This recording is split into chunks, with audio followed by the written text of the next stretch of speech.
Well, here's something that you don't see very often. Now this is an Astra Model 960 .38 Special revolver. And I think these were very common Spanish police revolvers. A lot of them got imported into the United States several years back. But for some reason you don't see them for sale very often. I've had this one for probably better than 20 years. It's just something you very rarely see. Now these were made with both fixed sights and adjustable sights like this one. Either a 3 or 4 inch barrel. And these are a very big revolver for a .38 Special. The frame size is probably equivalent to a Smith & Wesson end frame, which would normally have be chambered in 44 Magnum or 45 Colt or something like that. Big old heavy revolver, and the design is, I'd say, a fairly close copy of a Smith & Wesson hand ejector. But anyway, I'm going to run a few rounds through it today, and I thought I might as well get just a little bit of the shooting on camera. Matter of fact, this is enough of a copy of a Smith & Wesson that it even has a pinned barrel and recessed chambers, just like the older Smith & Wessons.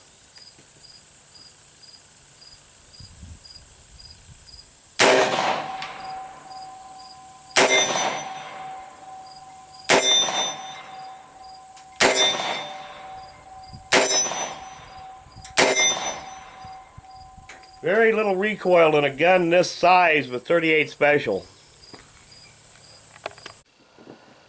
And like I said earlier in the video, these Astra 960s are a kind of copy of a Smith & Wesson. Even has the same kind of pinned barrel. And they've got the recessed chambers. And generally Smith & Wesson didn't bother to recess the chambers on their .38s. Usually it was only on their Magnums and bigger calibers.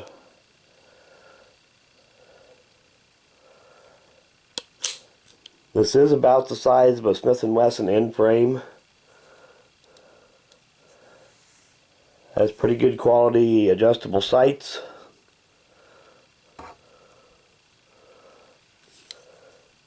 The rest of these markings to show up here.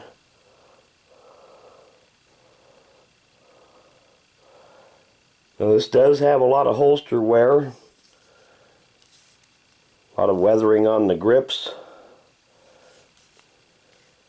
And as I understand it, these were a Spanish police revolver that were surplused out and imported a lot of years ago. There's the import markings there. That stands for Century Arms International, which imports a lot of surplus.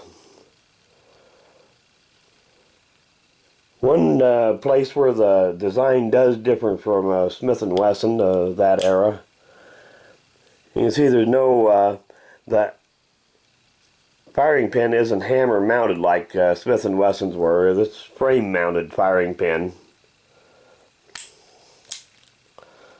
The trigger pull is generally heavier than what you'd find on a Smith & Wesson.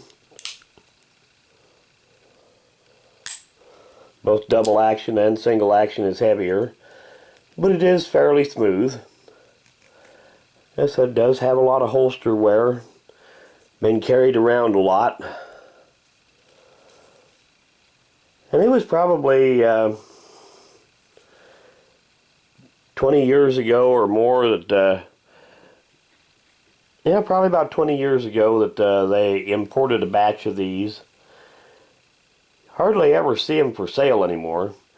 It was only about the time that they imported them that you seen a whole bunch of them for sale, and after that I suppose they just disappeared into people's safes and served as truck guns and shooters, and hardly anybody ever sells them anymore. And I've had this one since they were first bringing them in as surplus. Don't remember exactly what year that was, but it's been quite a while back. Well, thanks for watching.